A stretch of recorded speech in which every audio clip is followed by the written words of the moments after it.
Welcome. This is part one of our series on Democracy Report 2021.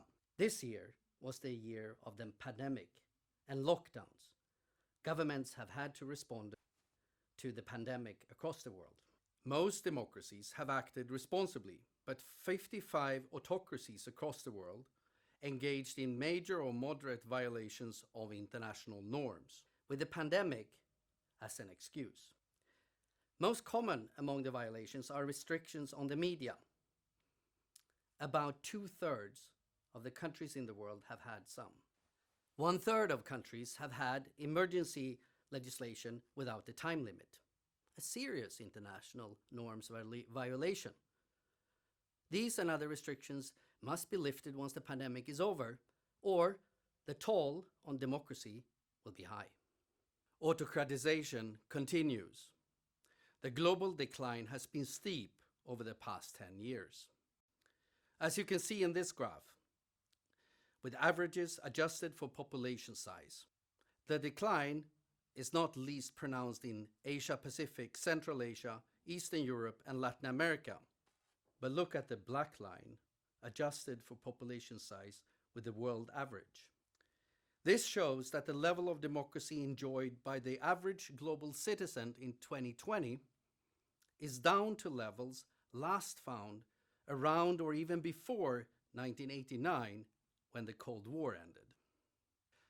That puts things in perspective, I would think. The outlook, however, is even more worrying. This year, we document that the world's largest democracy, India, with 1.4 billion people, is no longer a democracy. India is not alone in this group.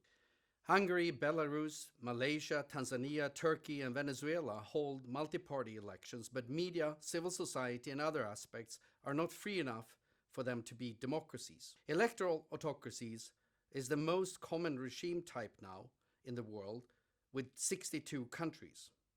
Another 25 are closed dictatorships. Together, they make 87 countries that are now home to 68% of the world population. The second finding we report in Democracy Report 2021 is equally disconcerting. The third wave of autocratization accelerates. Look at this map. In blue, it shows the countries becoming better on democracy in the last 10 years. It's wonderful that things are getting better in countries like Armenia, Gambia, Sri Lanka, and Tunisia, of course.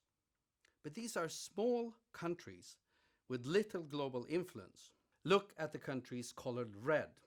Countries like Brazil, United States, and India, as well as Hungary and Turkey, that descended into autocracy around 2015 already. This demonstrates that countries in autocratization outnumber countries that are advancing on democracy. Look at this graph. The wave of autocratization is now engulfing 25 countries, while the number of countries democratizing is dwindling, and now that number is down to 16.